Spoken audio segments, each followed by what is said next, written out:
अरे कोण म्हणे देणार नाही? अरे कोण म्हणे देणार नाही?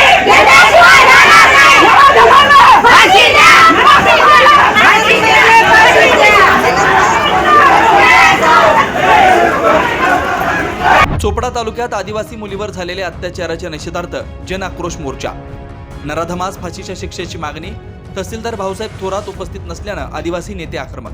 जळगाव जिल्ह्यातील चोपडा तालुक्यातील एका गावात काही दिवसापूर्वी अशोक देवराम पाटील या नराधमाने बालिकेवर अत्याचार केल्याप्रकरणी चोपडा ग्रामीण पोलिसात गुन्हा दाखल करण्यात आला होता. या नराधम अशोक देवराम पाटील याला फाशीची शिक्षा द्यावी या मागणीसाठी आदिवासी संघटनांनी चोपडा येथील विश्रामगृह येथून ते छत्रपती शिवाजी महाराज चौक ते तहसील कार्यालयापर्यंत जन आक्रोश मोर्चा काढण्यात आला. या प्रसंगी आदिवासी संघटना एकत्र येऊन नराधमास फाशीची शिक्षा मिळावी, नाबालिग मुलीस न्याय मिळावा यासाठी मोर्चा काढण्यात आला होता. तहसील कार्यालय येथे मोर्चा पोहोचल्यानंतर निवेदन घेण्यासाठी काही कारणास्तव तहसीलदार भाऊसाहेब थोरात हे उपस्थित नसल्यानं आदिवासी नेते शिवाजीराव ढवळे यांनी निवेदन हे नायब तहसीलदार दत्तात्रय नेतकर व पोलीस निरीक्षक के पाटील यांना दिलं. यावेळी तहसीलदार उपस्थित नसल्यानं शिवाजीराव ढवळे हे चांगलेच आक्रमक झाल्याचे बघायला मिळालं. तसेच लवकरात लवकर पीडित मुलीस न्याय मिळावा, अन्यथा यापुढील आंदोलन हे उग्र स्वरूपाचं असेल असा इशारा त्यांनी प्रशासनास दिलाय. प्रसंगी भारत राष्ट्र समिती जिल्हाध्यक्ष कोमल पाटील, आदिवासी टायगर सेना, एकलव्य संघटना महाराष्ट्र राज्य, एकलव्य क्रांती संघटना, एकलव्य आदिवासी युवा संघटना, आदिवासी एकता परिषद, अखिल भारतीय एकलव्य संघटना, अखिल भारतीय आदिवासी विकास परिषद, जय आदिवासी युवा शक्ती संघटना, भिल्ल समाज विकास मंच, शबरीमाता भिल्ल विकास संस्था, बहुजन समाज पार्टी, भारत राष्ट्र समिती आदी संघटनेचे पदाधिकारी, कार्यकर्ते यांच्यासह महिलांनी देखील मोठ्या प्रमाणात या आक्रोश मोर्चात सहभाग घेतला. कायदा व सुव्यवस्थेला गालबोट लागू नये याकरता चोपडा शहर पोलीस ठाण्याचे पोलीस निरीक्षक के पाटील यांच्या मार्गदर्शनाखाली चोख बंदोबस्त ठेवण्यात आला होता. पक्षामार्फत आज जो आदिवासी लोकांचा मोर्चा आपल्या चोपडा तालुक्यात विश्रामगृहापासून सुरुवात केली गेली आणि तहसील कार्यालयापर्यंत आज त्या चिमुकली करता ज्या नराधमाने कृत्य केलेले आहे त्याला खरोखर फाशीची शिक्षा झाली पाहिजे.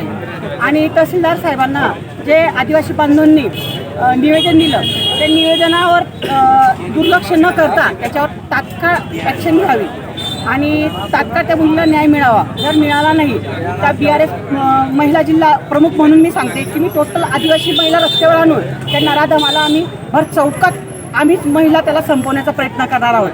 आणि जर त्या नराधमाविषयी जर मध्ये कोणत्याही खासदार आमदार किंवा त्याचा कोणताही सपोर्टदार असला त्याच्यासोबत त्यालाही पुढची वाटचाल आम्ही तिथे रस्त्यावर दाखवू की अशा लोकांना साथ देण्यापेक्षा माझे जे आदिवासी बंधू आज कडकडीने त्यांच्या भावना मांडत होत्या किंवा त्या चिमुकली मुली करता त्यांच्या भावना व्यक्त करत होत्या, ह्या व्यक्त करण्याच्या ठिकाणी ते स्वतः आले नाही.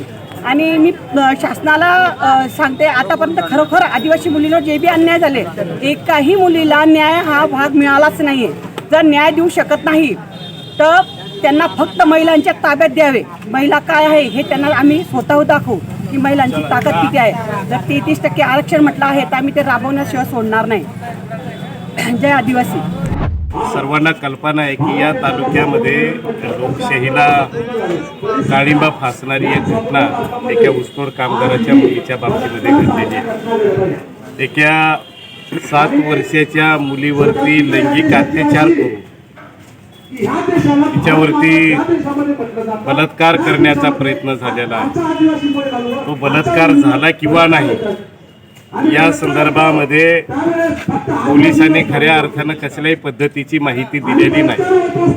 परंतु कायद्याप्रमाणे जेव्हा एखादा दखलपात्र गुन्हा घडतो तेव्हा त्या दखलपात्र गुन्ह्यामध्ये आरोपीला ताब्यात घेऊन संबंधित मुलीचा लैंगिक छेड झाला असेल तर तिचं तात्काळ मेडिकल करून ते अहवाल सादर करावा लागतो. माझ्या माहितीप्रमाणे मुलीचं मेडिकलच झालं नाही आणि म्हणून यामध्ये शंका येते की आरोपीला वाचवण्याच्यासाठी पोलीस यंत्रणेकडनं काही मदत झालेली आहे का याचा सुद्धा तपास एखाद्या SITच्या टीममार्फत झाला पाहिजे.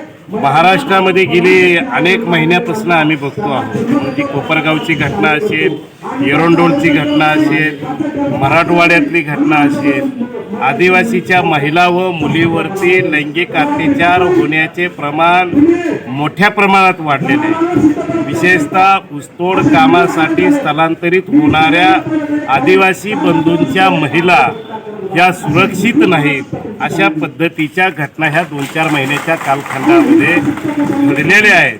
आणि म्हणून या घटनेवरती गांभीर्यानं लक्ष देऊन राज्य सरकारने त्वरित या संदर्भामध्ये संबंधित पोलिसांची संबंधित यंत्रणेची कठोरपणे चौकशी करून कठोरातली कठोर कारवाई या संबंधित आरोपीवरती झाली पाहिजे.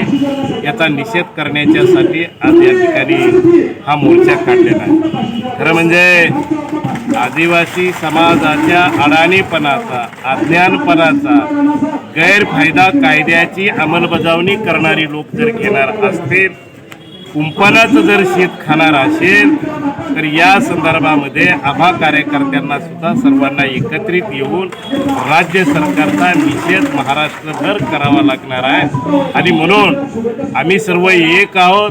आमच्या आया भगिनीचं संरक्षण करण्याच्यासाठी आम्ही खंबीर आहोत हे सांगण्यासाठीच या घटनेचा निषेध या ठिकाणी करण्याच्यासाठी आम्ही आलो. लोकनायक न्यूज करता प्रतिनिधी विनायक पाटील, चोपडा, जिल्हा जळगाव. लोकनायक न्यूज